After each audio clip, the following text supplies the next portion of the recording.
شاهد الوسط الفني نشأة عدد من الفنانات داخل الاستوديوهات، حيث سطع نجم الكثيرين وهم مجرد أطفال لاشتراكهن في أعمال سينمائية أو درامية، ولم يعتادهن الجمهور إلا صغارا، وما أن يختفي الصغار فجأة ومرور الزمن يتفاجأ الجميع بعودتهن بعد أن صاروا كبارا. ونرصد خلال هذا الفيديو عدد من أطفال الفن الذين صاروا اليوم كبارا. منى عرفة.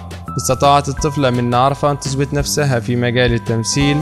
لا نستطيع أن ننسى ما قدمته في تاريخ السينما من أفلام عديدة، من بينها مطب صناعي مع الفنان أحمد حلمي الذي غنى لها أنا لما حبيبتها تكبر، وغيرها من الأفلام كحب كده والبيه الرومانسي.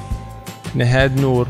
الطفل الأكثر جمالا وبراءة ظهر في البداية بفيلم زكي شان مع الفنان أحمد حلمي وياسمين عبد العزيز، ثم مسلسل كريمة مع الفنانة القديرة ماجدة زكي، ثم مسلسل عصابة بابا وماما مع هاني رمزي ونيكول سابا.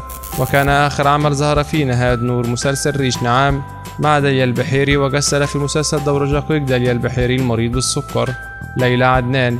تلك الطفلة التي شاركت كضيف شرف في مسلسل الكبير أوي بشخصية سو، ويعد هذا الدور والأشهر للطفلة ليلى التي شاركت بعد ذلك في مجموعة من الأعمال الفنية.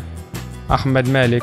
الطفل الذي قدم دورا صغيرا في مسلسل أيامنا الحلوة، ثم ظهر في مسلسل الجماعة ولفت الأنظار إليه بسبب ابتسامته الجميلة، ومن شدة إتقانه للدور لفت أحمد الأنظار إليه، واعتبر هذا الدور انطلاقة حقيقية لأحمد مالك. ثم شارك في مسلسل الشوارع الخلفية مع الفنان جميل سليمان والفنانة ليلى علوي، وجسد شخصية الشاب الثوري المناضل. بلية. تلك الطفلة ذات البنطلون الأزرق والقميص المخطط الممزق أجزاؤه تحت الشعر الأسود الكاريه، والتي غنى لها عمرو دياب عودي يا بلية عودي يا بلية. صورتها تلك محفوظة في أذهان العديد من المصريين، وبالتحديد جيل الثمانينات والتسعينات. يبدو أن هديل خير الله صاحبة الدور قررت استرجاعنا لخيالنا من جديد، فبعد طرح ألبوم شفت الأيام لعمرو دياب العام الماضي، نشرت هديل التي قدمت دور بلية في فيلم العفاريت الذي قام ببطولته الهضبة صورة لها حريصة وهي ماسكة بيدها الثياب التي ظهرت بها في الفيلم الذي تم عرضه لأول مرة عام 1990. هادي خفاجة.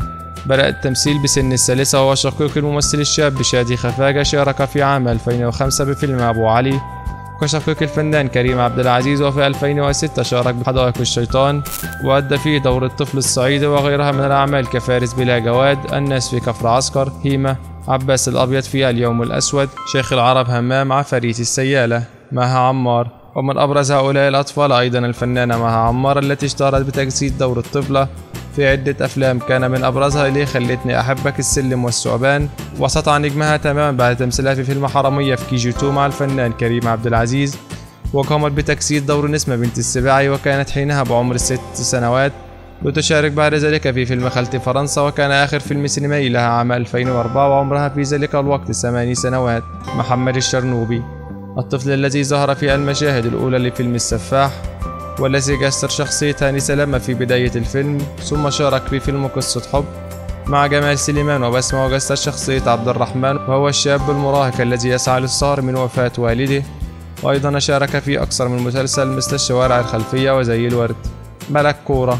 تحدت عمرها الطفولي فرغم صغر سنها لأنها وقفت أمام عمالقة الفن والتمثيل، فجسدت أدوارا هامة أمام الزعيم عادل إمام وليلى علوي ومي عز الدين ويوسف الشريف. يوسف عثمان. بطل فيلم بحب السيما، وهو الطفل الذي جسد دور نعيم ابن محمود حميدة وليلى علوي. عرف يوسف من خلال هذا الفيلم، لكنه قدم أفلاما أخرى منها فيلم السيب ونسيب. سوق العبيطة. انتشرت على مواقع التواصل الاجتماعي فيسبوك صورة للطفلة الشهيرة سوق العبيطة بعدما تخطت مرحلة الطفولة ووصلت إلى مرحلة المراهقة، وظهرت الشابة سارة عبد القادر في صورة بكامل أناقتها، حيث صدمت جمهورها بعكس ما اشتهرت به أثناء مشاركتها الفنان كريم عبد العزيز ومنى زكي في فيلم أبو علي. إذا أعجبك الفيديو لا تنسى الإعجاب والتعليق، ولكي يصلك كل جديد اشترك الآن.